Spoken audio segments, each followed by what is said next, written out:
Hello, everyone. Welcome to episode 130 of a conversation with both with repeat offenders here, Lindsay Sharman and Holly Seeliger. How you doing, the both of you? Very good. Thanks for having us. Yeah, great topic And tonight, Holly. John. Right. Yeah, it's a rare thing. I don't know if I've ever done a multiple interview before, but this should be fun here. We're going to be talking about Wilhelm Reich. That's the base I'm holding down. Lindsay's going to hold down the Orgone and her work with that and her insights into that. And Holly's gonna cover the base of Shanghaite. And we'll be driving around in the same neighborhood, I think, as we make our way through things.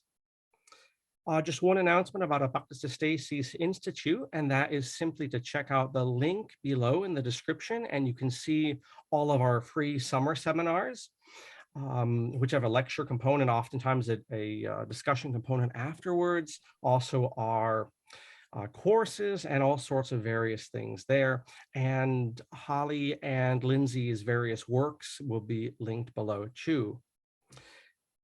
So I thought a good place to begin, well, before we do begin the proper topic, anything Lindsay and Holly you want to bring up?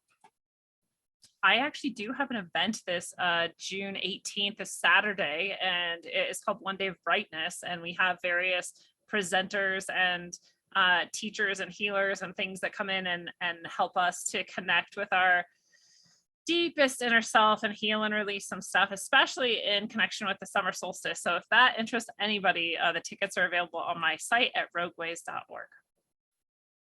Very good, and that'll be linked below too. I'll give the whole lot of all the sorts of links and this thing, including Lindsay's bit. And Holly, anything you have coming up, or any No, I just I've got some shows on BitChute, and I'm on Rumble and Minds, and I'm sure John, you'll probably put some links of my channel work on there too.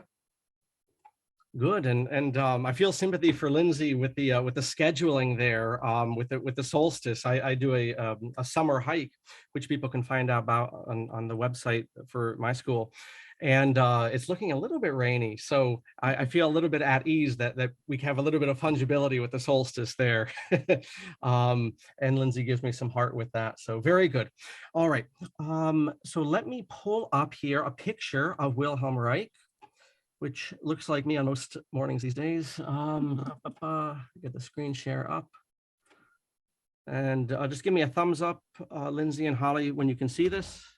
We're good? Yes. Okay, very good. Wow. So a grand old head of hair on him and rocking the buzz cut. Not too many men can do that.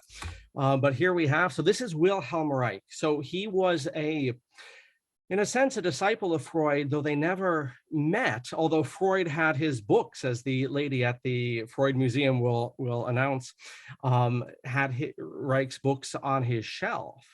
And so they're coming out of this tradition of psychoanalysis, but kind of like Carl Jung, Reich took a lot of Sigmund Freud's ideas and kind of went his own way, which of course is the whole history of scholarship, I suppose. I have the biography here, and I'll read dribs and drabs of this, but Holly and Lindsay, what do you know when you hear the name, without being experts any more than I am, when you hear the name Wilhelm Reich, what comes to mind? What would be your knee-jerk elevator pitch? I guess just the persecution of him, like you had said, that was the main thing that I had first learned about when I was learning about him, is his general theories of orgone and orgone accumulation and using orgone to heal and all of these things, and then the persecution of him, which is interesting, John, because you had mentioned perhaps that's part of the appeal to him, because in my wheelhouse of hearing about him was in this conspiracy sort of light. So like, well, why did they persecute him? And so then there must be something to it, and it is an interesting bias we can have towards people like this, like just because you're persecuted, you must be right. And that is not necessarily true, obviously. So that's sort of my quick and dirty of Wilhelm Reich. And yourself, Holly, what comes to mind when the man's name is mentioned? Yeah, I heard about him probably like 10 years ago, because he's kind of like a local like anti-hero in Maine, because his organone, like his last years of his life, he spent up in the Rangeley area, and he was doing experiments up there, and ultimately, yeah, that's where he was like, persecuted by the FDA, and like someone had written a local article talking about, his Orgone generators, and like, oh, you can go up and visit the Orgone ranch or whatever they call it up there. And yeah, they just talking about hearing him persecuted. Same thing with Lindsay, just kind of piqued my interest. I'm like, what? Some guy that was thrown in jail by the FDA? Like, what's that about? Yeah, and then I have to say too, there was the sexual, connotations, which Orgone obviously has, because Orgone comes and stems from the orgasm. So they're intimately connected with sexuality. But there was stuff that I don't know if it's true or not, that sounded like perhaps there was some pedophilia, or perhaps there was some actually inappropriate things going on. Because if it was just orgasms and sexual energy, and I'm like, well, that's not bad. I can understand there's prudes and there's people who don't want to talk about it, and there's that sort of reaction going on. But if there were actually inappropriate sexual escapades, I'm not sure, and that obviously would not be cool. Yeah, that's such an interesting catch-22, because you have, depending on the circles we dip into, you have Reich not only being persecuted by the FDA, which is a quack organization on a good day, but also by FDR. And he, in certain circles that I can't say I'm unsympathetic to, FDR is not a good guy. I mean, the Admiralty in America would not have had the teeth had it not been for Roosevelt's another emergency, and so forth. And so, like Lindsay says, and Holly, there's that weird aspect, because he's persecuted by a corrupt, in my opinion, a corrupt bureaucracy. Maybe he's onto something, or maybe he's just a damn quack, because there's always that too. And so maybe we will, I don't think we're going to get to the answer of that here, but we can at least maybe sharpen all of our foci on that. Yeah, I recently watched What is a Woman by Matt Walsh, which is a very interesting documentary. And he had a quote from Wilhelm Reich, and I wanted to go try and find it, and I didn't. But it was one of those quotes where I was like, oh my God, like, who is this guy actually? There was something, but I know the dangers of taking a quote out of context. And so I'm not sure like if it was as inappropriate as I felt like it was when I saw it. Again, because I meant to go research it further and I just hadn't had a chance yet. But I don't know if you two are familiar with that specific quote, or some of the quotes that may be taken in or out of context that may make him seem actually inappropriate. I have something to respond to that, but Holly, Bat? Well, I wanted to say, like, as far as Wright goes, there's so many different facets to him. Like, he was like a Renaissance man in like a lot of different ways. So and when you talk about Freud, obviously we're talking about like psychological perverts, and like the whole circle, like within Germany and Austria, like the psychoanalysis, and like how far people were taking things, and like, you can get into Kinsey or like that type of research, where like Reich wrote a book called Sex Pole. So like this was like Weimar Germany. So John and I had mentioned this like right before the recording, like things were just kind of crazy during this time, kind of similar to what we're seeing right now, where it was just like kind of like a free-for-all in a lot of ways, and like in these academic circles, and in the economy, and like the German culture just collapsing in a lot of ways.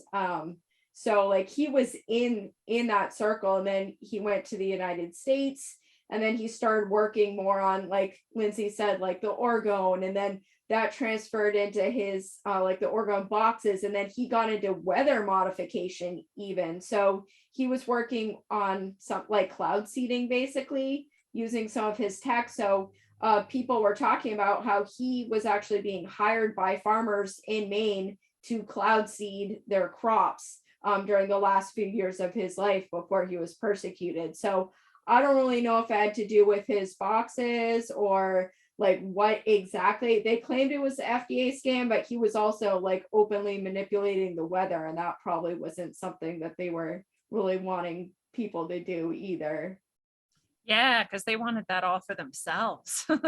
I would guess if there was any reason that he was primarily persecuted, that would be it, because that technology is highly sought after to be controlled by any military for many purposes, good and bad. And And this is the thing that interests me so much about it is you don't need any of his technology in order to do those things. Actually, people have been doing those things without that technology for thousands of years, allegedly. And in fact, his whole thing was a repackaging of this ancient idea about sexual energy, sex, and the energy of the universe, or whatever. There's so many names that we could call it, and he just happened to call it Orgone. So it is, yeah, I don't know. I would guess that would be the purpose of, or the reason behind his persecution, whether he was a quack or not in other ways. Well, part of it too, I think this is the background of the world wars, both of them, is in a sense that Western society, let's say, at the Enlightenment was going in two different directions. You had this Central European kind of spiritualistic Enlightenment, holding to some of the general theses of that movement, and then you had this Western European, we'll say French and English Enlightenment. And putting Reich in the context of this, one of the ways I look at the world wars is a certain correction, so to speak, or you had two civilizations, a very spiritualistic, maybe quackish, but a certain mind, and then you had this what we would call technocratic type of Enlightenment world, and that's how I kind of see one of the meta themes of the world wars is this confrontation between two heads of the Enlightenment. And then when you see, like Lindsay was saying, when you see Reich, and this feeds into those of us who are warm, as I certainly am, to conspiracies, where conspiracy isn't a bad word, and it's not, we haven't fallen for the Operation Mockingbird dismissal of that term. That's for me where it gets tricky. And then the final thing I would want to say is Reich impresses me as someone on these channels where I've done quite a bit of work on John Dewey over the years. Reich also impresses me as one of those people who so you have John Dewey. I'll set that up, then I'll set Reich up, and I'll toss it back to you, Holly and Lindsay. Reich he's like John Dewey. So John Dewey is someone who everyone kisses their butt. Lindsay knows this because she taught in schools and things like that. Everyone kisses John Dewey's butt. They got pictures of the dude. They got like statues of him everywhere. And yet in the same buildings where they have his statue, half of Dewey's ideas, not even half, are implemented. He's just a name. He's like Abe Lincoln or whatever. It's a name, whatever, but the ideas are not implemented. And then you have, when it comes to John Dewey, then you have people who see the problems with the mainstream who's holding up John Dewey, and therefore they use John Dewey to be a whipping boy. And I guess in the reverse, you have the same with Reich, where because he's persecuted by the authorities, the same people who were pissed off at the authorities because of that, Reich becomes a type of martyr, even though the ideas may not necessarily be implemented. So that's a whole smorgasbord there, but I throw it back to you, girls. Yeah, I really also, in the sort of right-wing movement to, well, who knows what we could, that's like a whole show we could go into, but let's just say in this What is a Woman, it's a very right-wing sort of movie, and in seeing that and having this quote come up, even then I was aware of the logical fallacy that you would toss all of Reich's work out just for this one quote that you perhaps disagreed with, right? So we have this thing that we tend to do, even though it's highly illogical. And I don't remember if it's the genetic fallacy or the composition and division fallacy, but which one of them is reminding us that we should not do that, right? That someone can say or do or produce a piece of research or collect some data that is inappropriate or fallacious or whatever, but that doesn't mean that everything else they ever did and said was bad. We have the converse of this too, right? Well, I'll have someone on my show, and I'm sure you guys have experienced this as well, where you're speaking with someone and someone will go like, oh, well, that person did this one bad thing one time, and you're supporting them. And you're like, well, when I have someone on or when I'm talking to someone, it doesn't mean that I support 100% of their life's work, everything they've ever said and done. How could I even know all of those things, right? So we have to be careful with that too. And yeah, I just, even if he did some things that were questionable, which I still am not sure if he did, I just don't know if it matters on the whole picture or on some of highly worthy.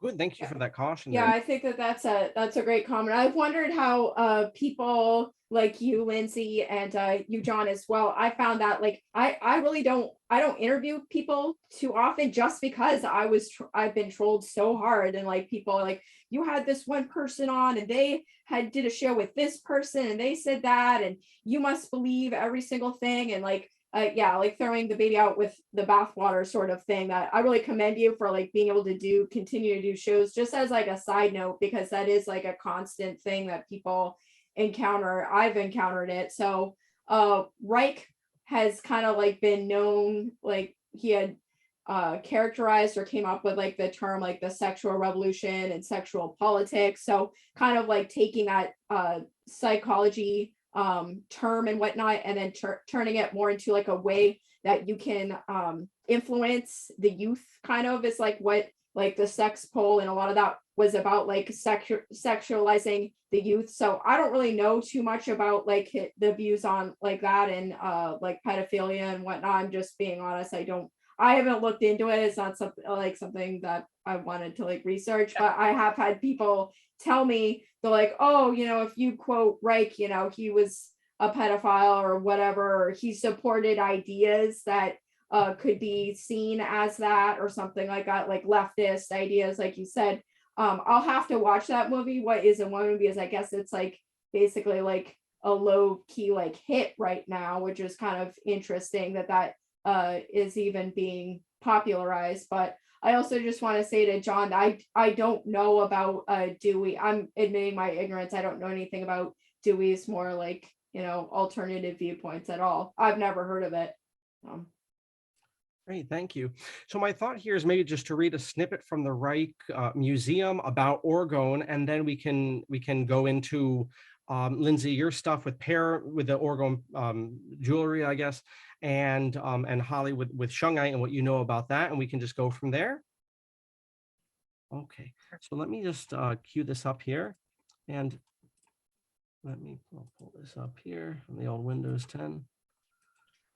8,000 point font for the eyes. Okay, so this is the section on Reich's biography on WilhelmReichMuseum.org. So there you go. And this is just a section on bioelectrical experiments, bions, B-I-O-N-S, and the discovery of orgone energy. We're looking at, just like Holly said, the Weimar period, 1934 through 1939. And something I had thrown in there, this idea of, this is right before another correction happens between one type of the Enlightenment and the other, which we call the Second World War. We have a quote from him, Reich, from Ether, God, and Devil. Quote, the discovery of orgone energy was made through consistent, thorough study of energy functions, first in the realm of the psyche and later in the realm of the biological functioning, unquote. That's a hell of a statement. So let's see what they say down here. I won't read the whole bit, but enough to get a grasp here. So Reich traveled, now we're looking mid-30s. Reich traveled to Scandinavia, where despite incessant bureaucratic inferences, he managed to continue his research. In Oslo, whilst continuing to teach and develop his therapeutic techniques, Reich undertook a series of laboratory experiments to verify the existence of a physical biological energy expressed in the emotions. So we get this idea, very materialistic, that spirit, in a sense, can be quantified. If energy can be quantified, then spirit is energy in this line of thinking. So that's something that struck me in preparing for our chit chat. And therefore can also be harnessed, right? Some of the things that Lindsay and Holly were saying with these alleged weather things and whatnot. Using human subjects, Reich was able to demonstrate a change at the skin's surface directly related to the feelings of pleasure and anxiety. This change would increase when a subject felt pleasure and decrease during feelings of unpleasure.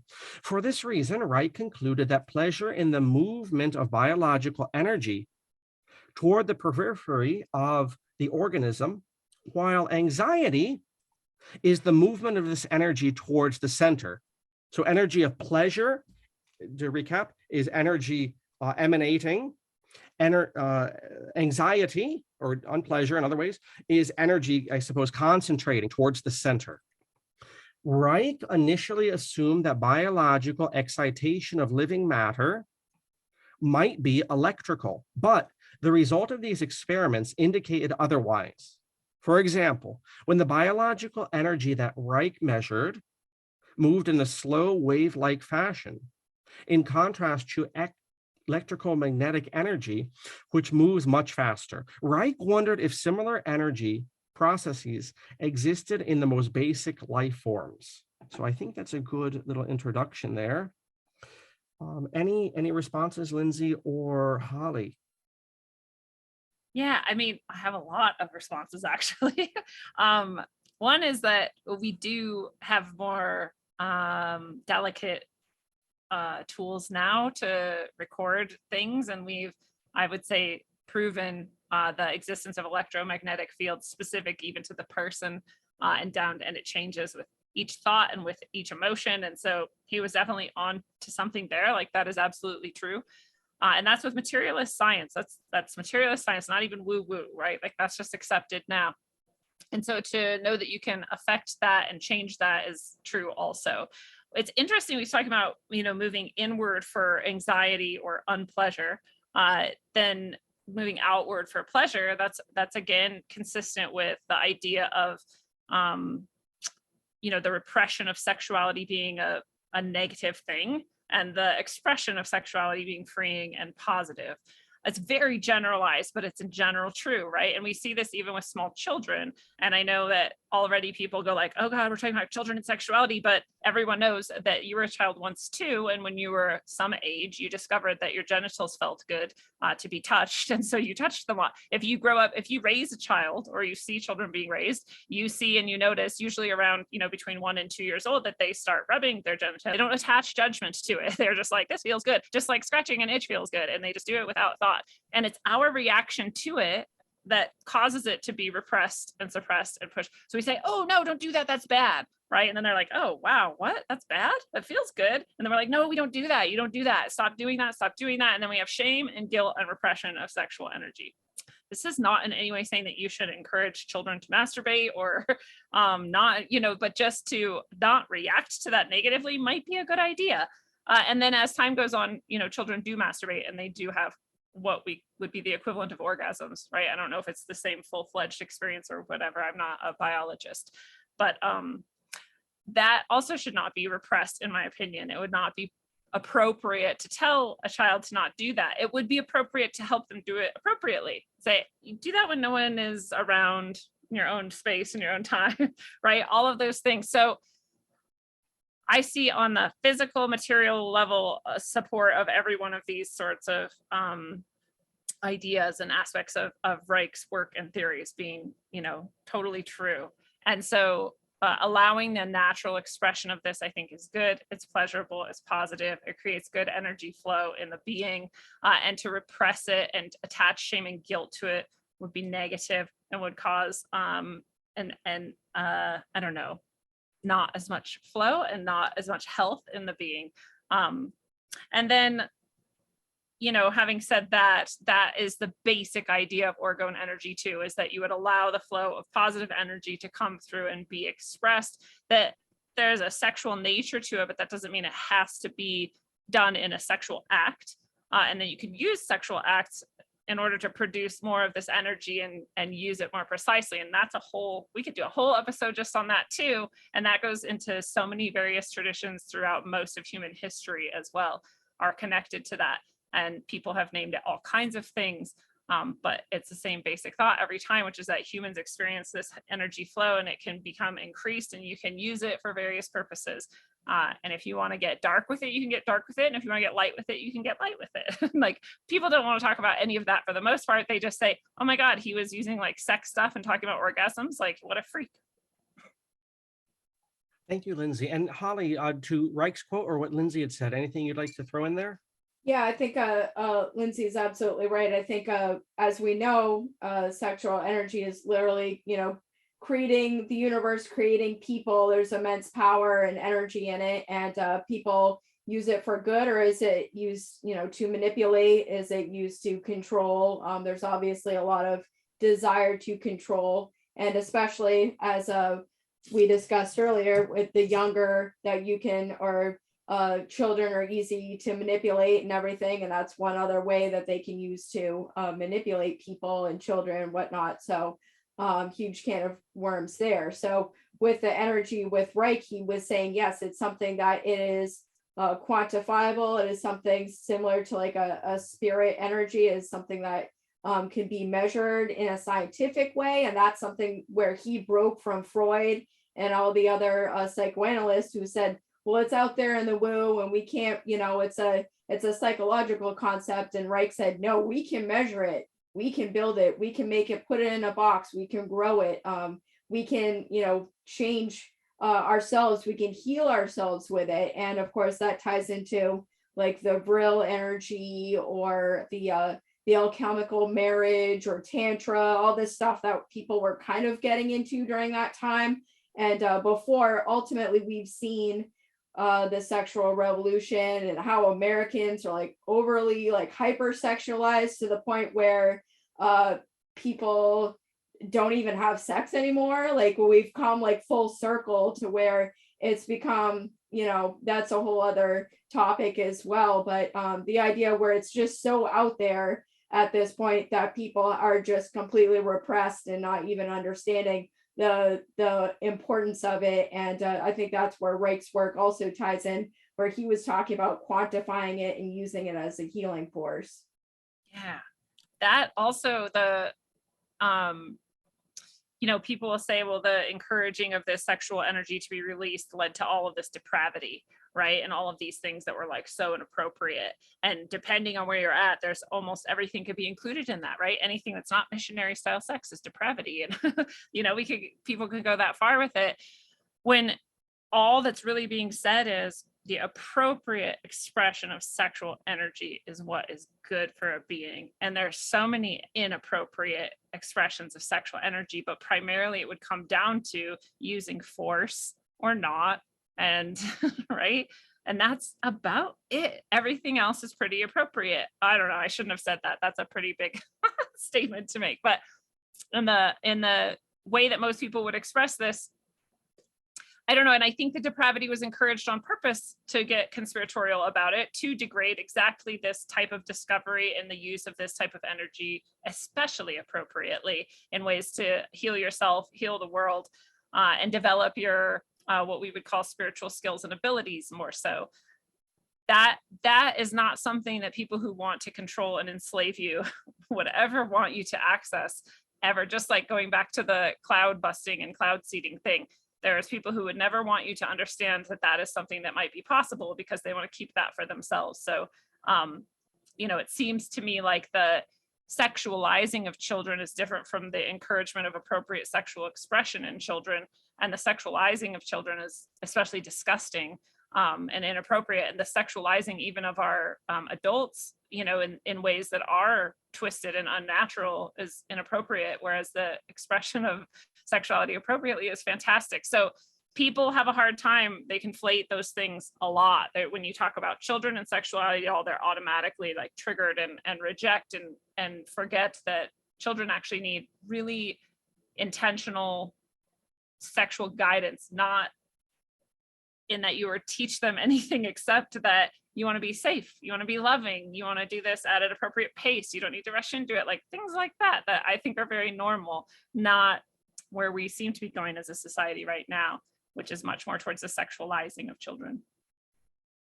Great, thank you, Lindsay. I have something I want to bring up about Reich and to riff off of your points, Holly and Lindsay, but anything you want to say to that, Holly? No, I think she hit the nail on the head. I mean, we're seeing things really come full circle here. And just like I think the internet and like the kids, we were talking about how, John and I are getting like long in the tooth and whatnot. And just like thinking about children now, they're just access to anything online. It's just like a free for all at this point. And I'm hoping that there'll be some sort of like a reeling in a little bit. I am hearing like some schools are talking about like a no phone policy or something, and that could be like a step in the right direction, because I think there has to be an actual discussion about this, because on one hand we talk about how powerful, sex is, and how it's like so powerful, that energy and everything, and on the other hand we're just like letting everyone is just whatever at this point. So I think it's very similar to what we probably saw during that, like the Weimar Republic and whatnot, leading up to what happened with World War II, and Reich's era. Right, thank you for that, both of you. And let me pull this up on the screen. This is one of Reich's books, and I think it runs up against the topics Holly and Lindsay were bringing up. This is The Mass Psychology of Fascism. And then there's just some editorial notes, which you probably can't see because they're very white, but The Mass Psychology of Fascism, and this is still in print. And that's another discussion, the buzzword of fascism, and if there ever was such a thing, or if it's a bad thing or a good thing. That's not, I'm not going to bring it up. If you want to bring it up, ladies, you're welcome to dive into it. But for Reich, he used that term, fascism, as a negative. And he was obviously, in Weimar, and there was a very up and coming party in Weimar. And because we've broken about every no on YouTube, and this probably won't even be on YouTube, that was a Nazi party. And so that's Weimar. That's what will replace Weimar. And that's ultimately why Reich will leave Germany, right? Reich was kind of, he wasn't just persecuted by the Americans, but also by the German regime, for different reasons, perhaps.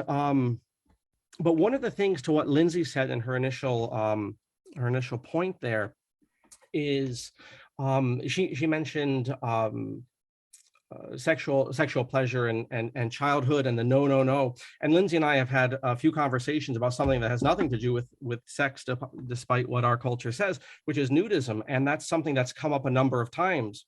I've had a number of interviews with people, more than a number at this point, and myself included, in our conversations, and almost if not everyone, where the topic goes there, almost all of us have a memory of being told no.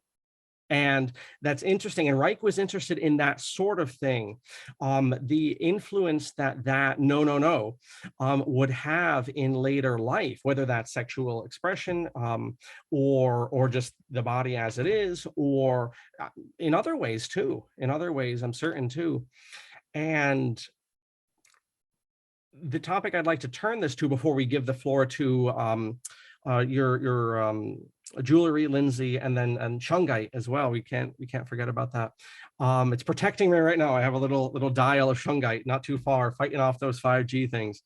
But the interest that Reich had in parenting and in education. Reich was at the same time, to touch in with the previous discussion with Lindsay, that Adolf Kolk was having his naturist schools in Germany. And that would be an interesting discussion, whether there was any correspondence between them. But and then also Reich, getting to the topic of sexuality, Reich was interested in this text about this idea that societies where there is sexual harnessing or repression or whatever, at least on a brute force way, often are very, very successful societies in terms of just sheer dominance. Think of the Islamic Caliphate and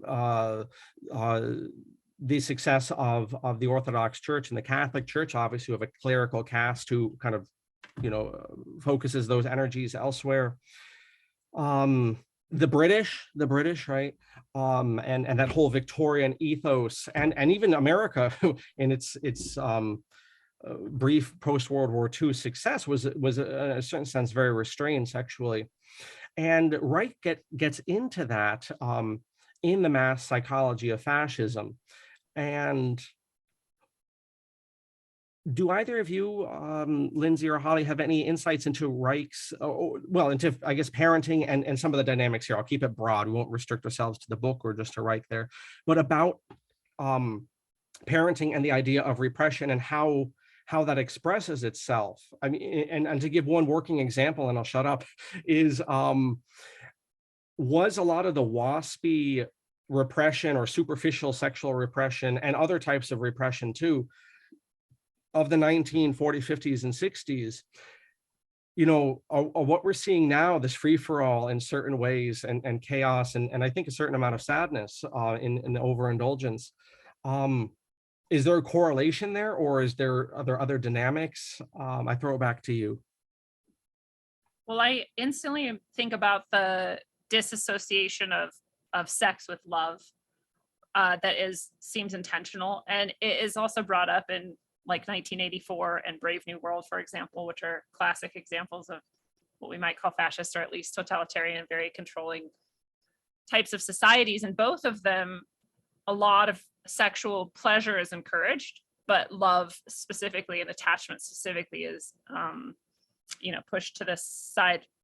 So I feel like it is the same here. And I feel like it's the same, whether it's intentional or not, with parenting. When you encourage the repression, then you're encouraging the association of this pleasurable experience with repression and fear and guilt and shame. And it's more likely than to lead to expression without love instead of expression with love. And I think actually the most powerful expression of this energy is with love. I think it is love. And when you twist that up and you like crumble it to pieces and then express it, it's not as productive and maybe only destructive. And so I think that's intentional. And I think that outcome seems to be similar every time, and that perhaps that energy, at least this is what's indicated in those novels, that energy is then used in other ways, right? The energy that you would be getting from and giving to a loving relationship combined with sexual energy is then instead diverted to just sex without love and, you know, worship of or reinforcement of the state and the state's goals. And especially in discouraging any sort of attachment which might replace your obsession with and focus on the state as your primary relationship. So that is all very interesting to consider. And then that we are maybe accidentally reinforcing that with our children is a bit terrifying. Yeah, and you realize why some of those old religions had those idea of ancestral curses or original sin or whatever. There's a reality there. I just listened to, and we've all heard the song Cats in the Cradle, Harry Chapin's Cats in the Cradle, right? About the father who's super busy and he doesn't have time to raise the kid until he's an old man. He wants to hang out with the son, but the son's too busy raising his kids to hang out with the father. So that's a very insightful there. And Holly, thoughts?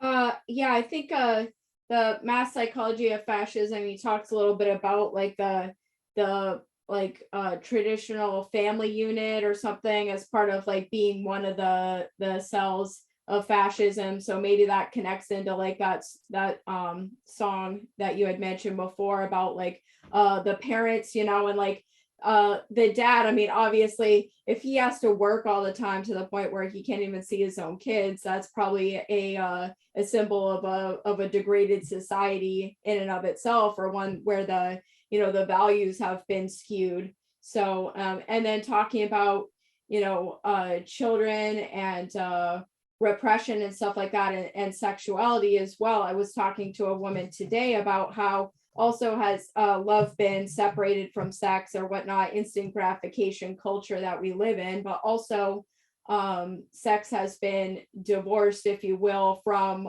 procreation and creating of children. So people don't even think that there is something to that comes out of that, because we have lived several generations now in a culture that hands out prophylactics and birth control and everything like that, like candy. And the point is to not get pregnant or not, and I'm not saying that people should be running around and like teen pregnancy is a good thing or anything, but I think the spiritual importance of procreation is completely gone. As we turn into it becomes just instant gratification and not about actually the importance and the gravity of it from a procreative aspect as well. Very true. Yeah, and in fact, I'll go so far as to say, and I'm only speaking for myself here, and Lindsay and Holly can push back or whatever, or go with it. But part of it is one of the problems that the pro-life movement in this country faces, and none of us, I'm not speaking for the other ladies here, I'm just speaking for myself here. One of the problems, those of us who've done pro-life work, we don't want to necessarily say this, is the reason that that movement will ultimately be a failure is because we're too addicted to the idea of sexuality as separated from procreation. Meaning when it runs down to the abortion doctor when a mistakes happen because we went into a certain activity with the assumption that we could get out of not having a child coming out of it. And so a lot of those, and I'm again only speaking for myself here, who have been in the pro-life movement, we have compromised ourselves, which is why this movement is on a number of ways is not on a solid footing as it thinks, because we kind of like some of the errors that and then we dislike some of the other errors. I'm sure I've stepped on landmines there, either with somebody or with the audience, but shoot back or hug back or whatever.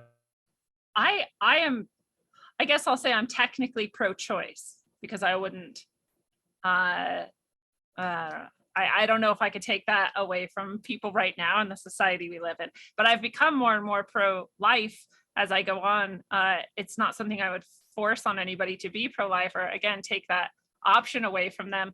But I have understood more and more deeply, what life is and what our responsibility is when we choose these behaviors, and that it is not necessarily appropriate to just, like you said, assume that you can just have no consequence from this and that you're not.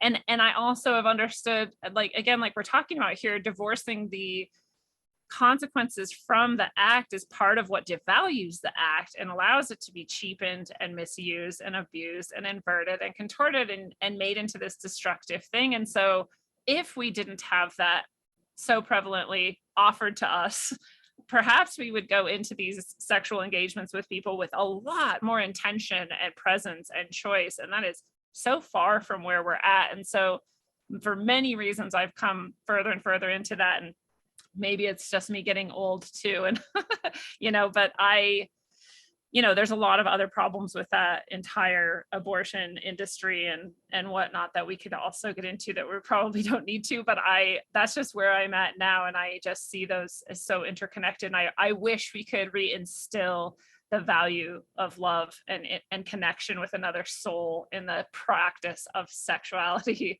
that we're so far from. Well, by the way, before Holly throws in, thank you, Lindsay. We will have a Walker Fund on PayPal for Holly, Lindsay, and myself as we're getting old in the chapter. A Walker Fund, a denture fund is coming up. But Holly, please throw down there for any response. That's a good one, John.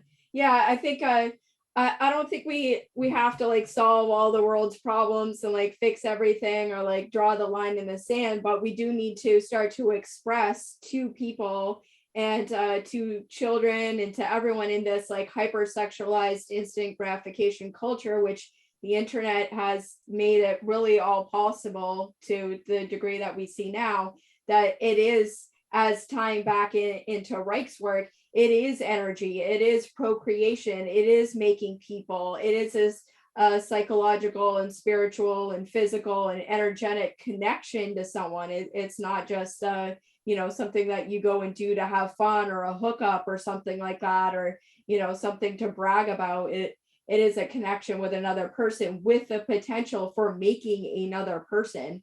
And I think that there's something that's magical and spiritual of that I wish people would take that, because that's amazing. That's not something that should be hidden or should be made fun of or anything like that. And I think people have totally lost that. And if that's something that could be actually reinstilled as something that is special, and we're not denying people anything, or it's not repressive in that sort of way. I think John's right with the where I think perhaps pro-life is needs to revamp itself to say, look, we're talking about sex is a good thing. This is what makes people that draw it in, create it, make it sexy again, because they are talking about sex. They are talking about it as something that is special and has responsibility with it as well.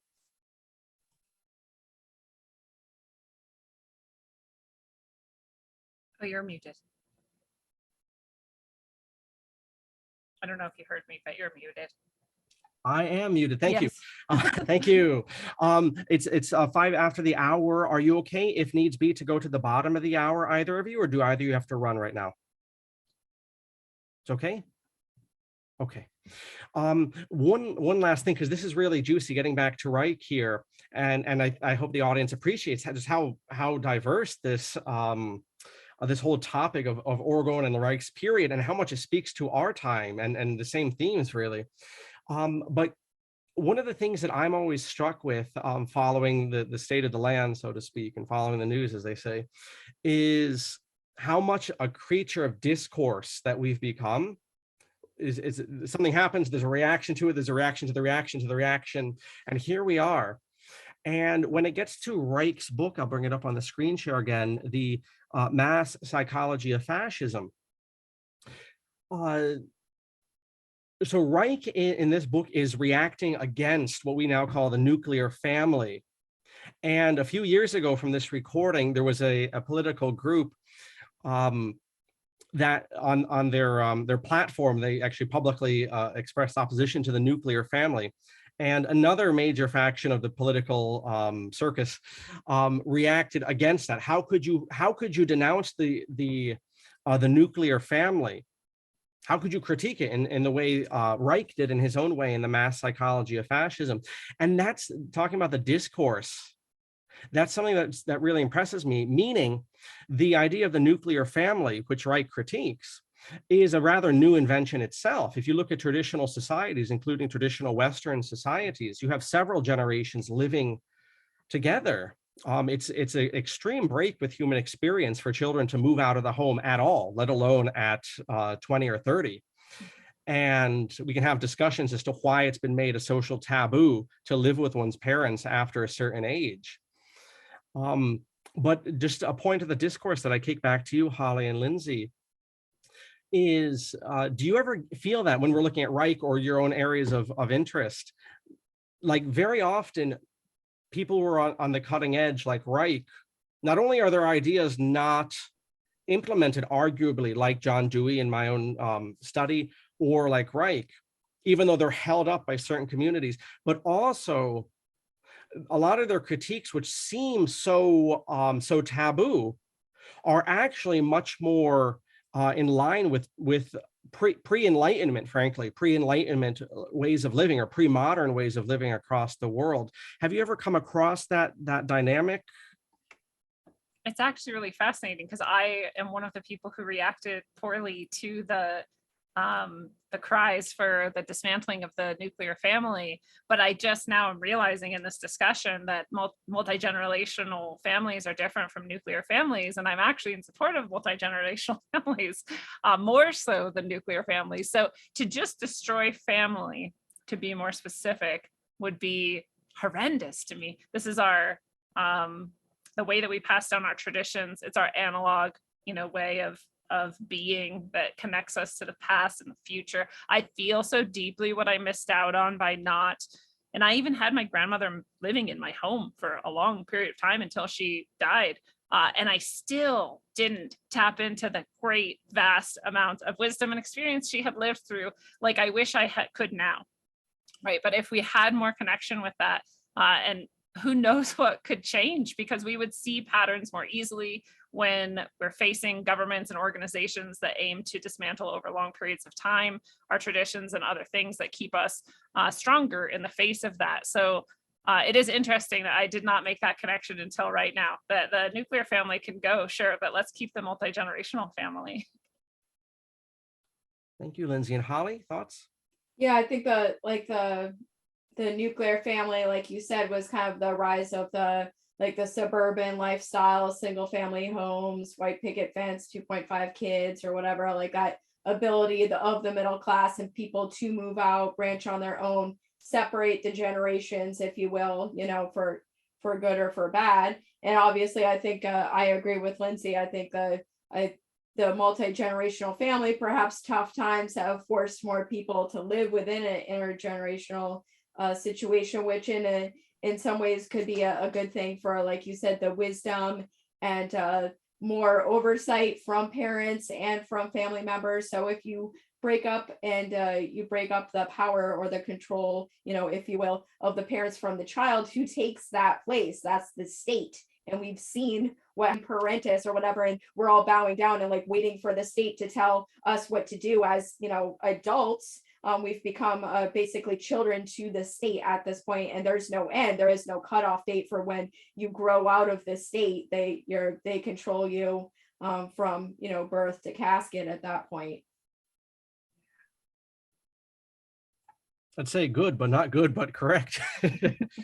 All right. So looking at Reich and this type of energetic understanding of energy, sexual and platonic and all sorts of things. Lindsay, can you tell us a bit about your Orgone work, your jewelry and stuff? I'm going to bring up an image of such a pyramid. Now, this pyramid is not nearly as good as Lindsay's ones, but this kind of gets the point across. So go on, Lindsay, would you? Yes. So I'll just say that my first encounter with the idea of Orgone was through a random podcast about Wilhelm Reich, and it touched on some of the things we've talked on today, but it wasn't enough to really get my interest going. But I had a neighbor who I met when I moved to a new town, and she was like, well, I'll take you to the local like hiking and swimming, and I'll just show you around the sort of cool places to go. And so I was like, thank you very much. So she came and picked me up, and there was this device on her car. And it looked like just a long PVC tube that was sort of angled at maybe like a 30-degree angle up or something. And I was like, what is this thing on your car? And she's like, oh, this is my Orgone cannon. And I was like, oh, like the Wilhelm Reich stuff came back. And I was like, well, that's all kind of wacky, right? Like, what is this supposed to do? And she's like, oh, it busts up clouds and chemtrails especially. And I was like, no way, it does not. Okay, whatever. And as we were driving, literally all of the clouds in any direction it was pointed would break up and release. So I was made into a believer against my own will, which is like most things in my life. I start out as a skeptic and I move into it through evidence that I can't deny. So it's possible that was all complete coincidence, but I really don't think it was. So I still went on from that. She gave me a pyramid just like this.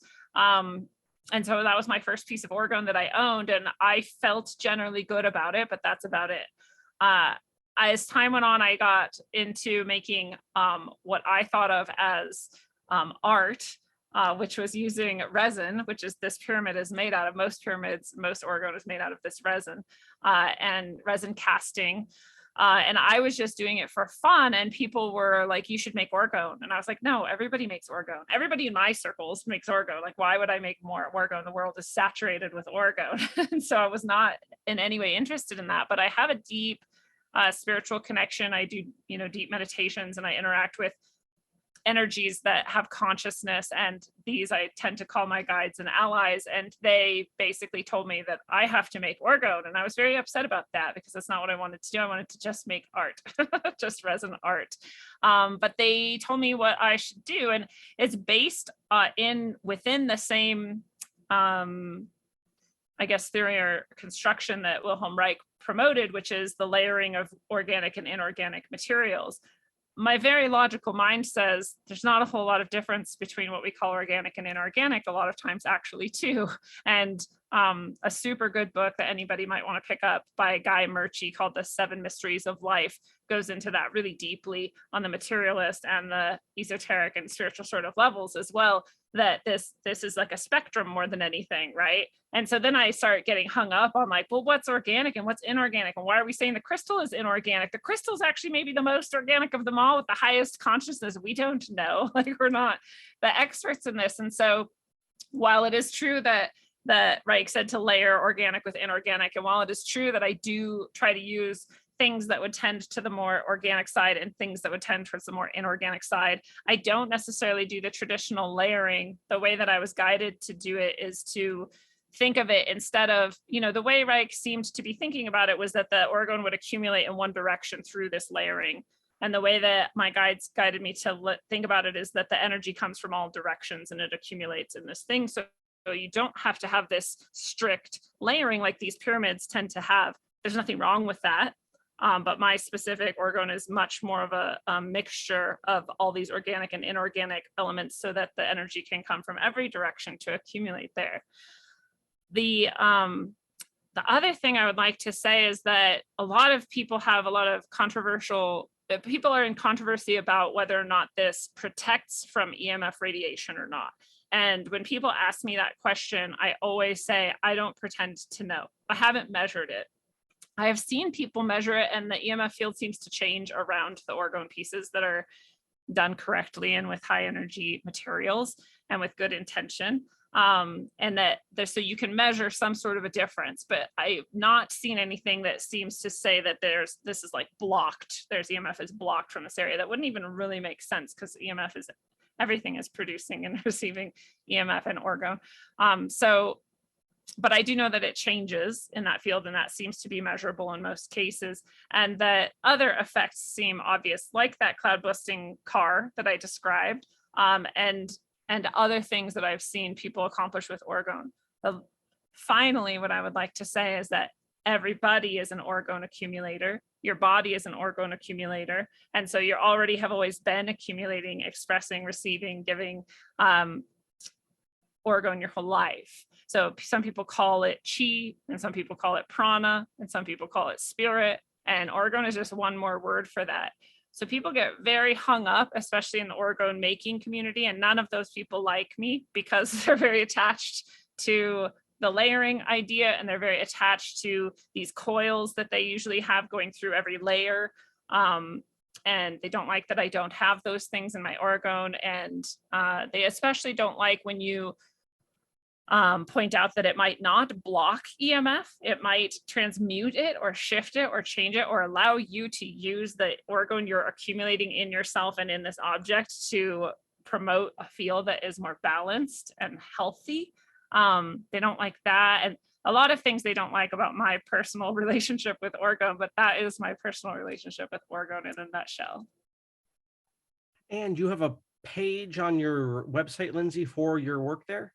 I have a shop, and the shop has many different styles of orgone. So I have pendants people can wear, I have earrings they can wear, and I also create these lotuses that you can, they're candle holders actually, so you can use it on an altar with, if you have magical practices or use candles of various colors or whatever for various intentions, you can combine those practices as well, or just you have it because it's beautiful. Great, and Lindsay's website and Holly's will be down below. Now, thank you for that, Lindsay. Holly, can you tell us about Shanghaite?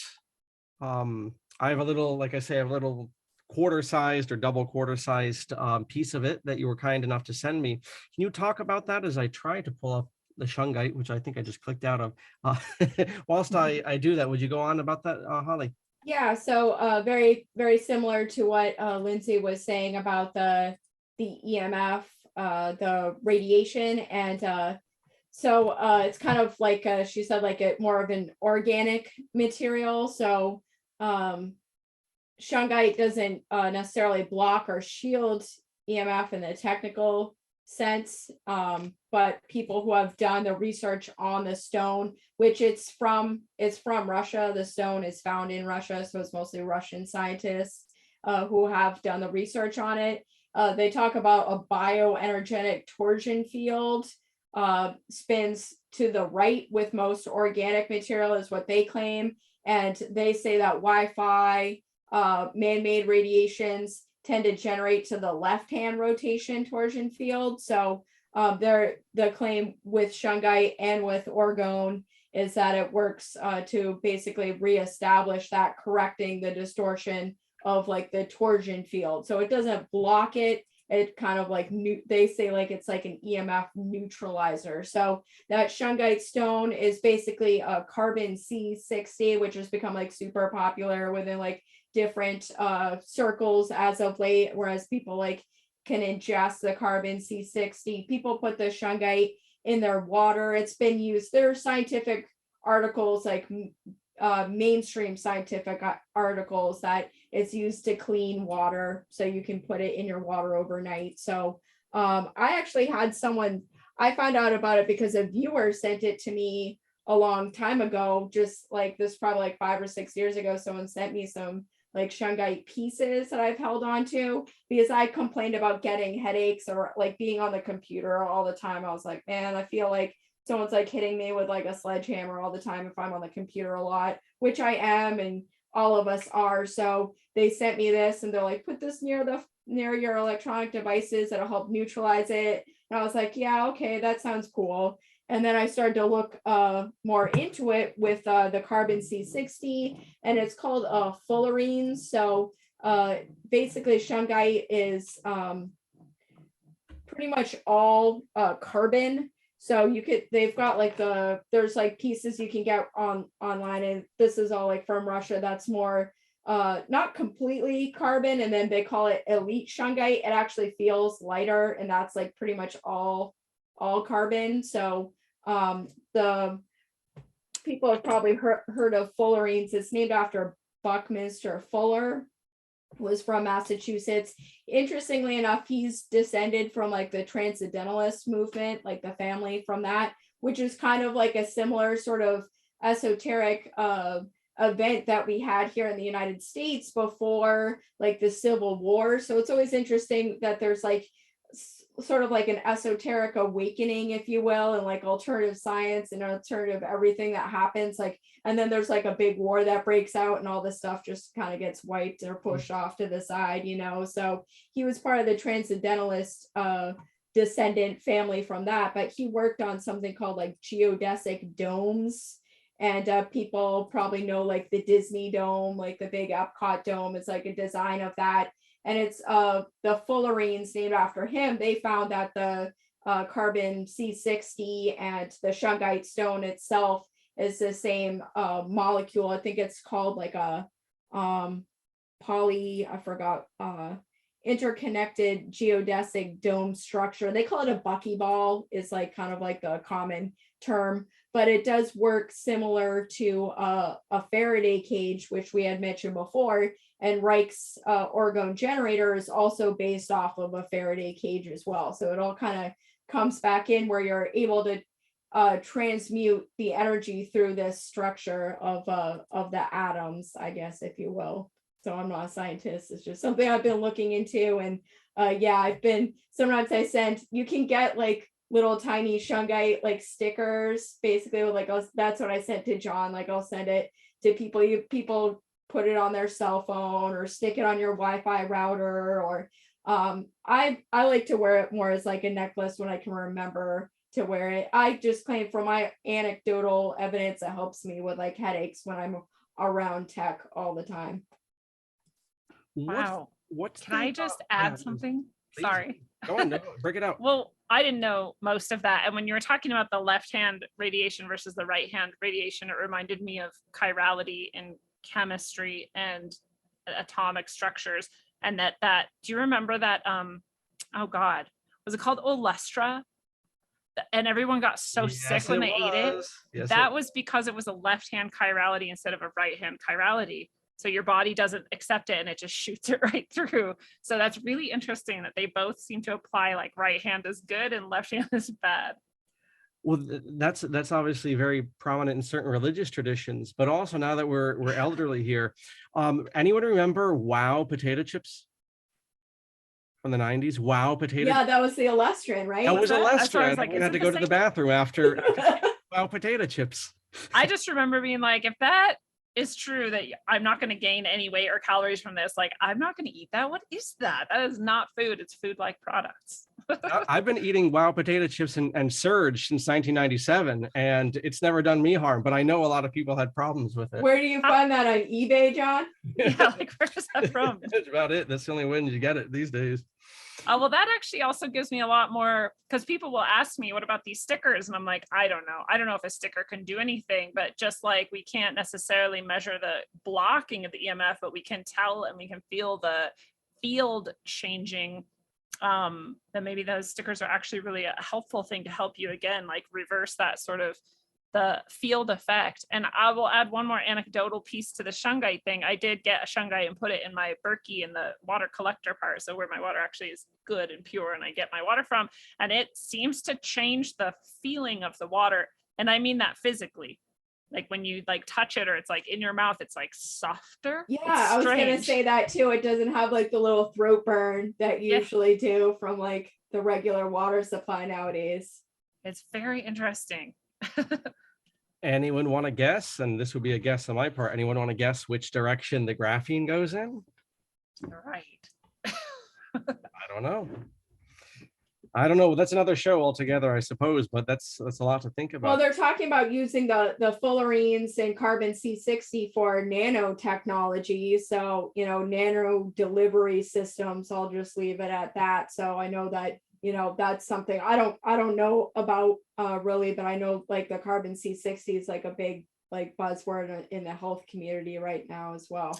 Because they supposedly showed that life extension was exceptionally like how am I saying this? Why can't I talk now? Lifespans, that's the word, were exceptionally extended when mice were given frequent C60 doses. So people are taking it. If they're taking it, who knows what people are buying? It's not regulated yet. So, which is a good thing perhaps, but you know what I mean? I don't actually know what's in there, but people are taking that hoping that, our life is extended. We come back to the FDA there, right? Right. It won't be approved then if it extends anyone's life. No. Oh, funny. All right, ladies. So closing thoughts, and then anything else you'd like to bring up outside of our subject this evening?